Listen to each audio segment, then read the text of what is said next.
মিরপুরে অবৈধ স্থাপনা উচ্ছেদে অভিযান চালাচ্ছে গৃহায়ন ও গণপূর্ত মন্ত্রণালয়। এই মুহূর্তে সেখানে আছেন সহকর্মী আবু সাইদ নিশান, সরাসরি যাচ্ছে তার কাছে।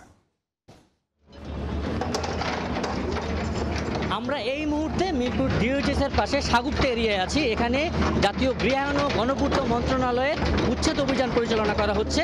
এখানে যে আমরা সকাল থেকে দেখতে পাচ্ছিলাম যে স্থানীয় মানুষ এবং এখানকার পুলিশ এবং ম্যাজিস্ট্রেটের মাধ্যমে কিন্তু তারা বেশ কিছু বাকবিতণ্ডা হয়েছে এবং তারা আমাদেরকে জানিয়েছেন যে এখানে নাকি কোনো নোটিশ ছাড়াই তারা এই উচ্ছেদ অভিযান পরিচালনা করছে, স্থানীয়রা বলছিলেন। কিন্তু ম্যাজিস্ট্রেট যখন তাদের যে হাইকোর্টের রুল এবং নোটিশ যখন দেখিয়েছে তখনই কিন্তু তারা এখন উচ্ছেদ অভিযান পরিচালনা করা শুরু করেছে। এবং আমরা এখন দেখতে পাচ্ছি যে এই সাগুপ্তা এরিয়ায় কিন্তু উচ্ছেদ অভিযান পরিচালনা করছে ভেকু দিয়ে এবং অনেকগুলো স্থাপনা এবং দেয়াল কিন্তু ইতিমধ্যেই ভেঙে ফেলা হয়েছে।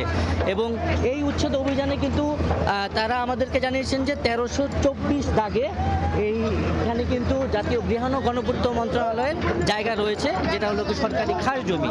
সেই জমিতেই যে অবৈধ স্থাপনাগুলো আছে সেটাই কিন্তু এখন উচ্ছেদ পরিচালনা করা হচ্ছে জাতীয় গৃহায়ন কর্তৃপক্ষ। আমরা যদি দূরে দেখাতে চাই যে চারপাশে যে দেয়াল, সেই দেয়ালগুলো কিন্তু ভেঙে ফেলা হচ্ছে এবং ওই দূরে দেখা যাচ্ছে যে এখানে চারপাশের বেষ্টনীতে যে বেগুগুলো আছে সেই বেগুগুলো দিয়ে কিন্তু চারপাশের দেয়াল, স্থাপনা এবং যে বিলবোর্ডগুলো রয়েছে সেগুলো কিন্তু ভেঙে দেওয়া হচ্ছে।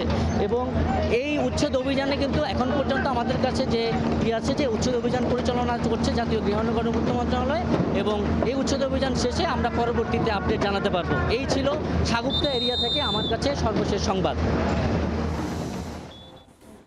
এতক্ষণ সরাসরি ছিলাম মিরপুরে গৃহায়ন গণপূর্ত মন্ত্রণালয়ের উচ্ছেদ অভিযানে।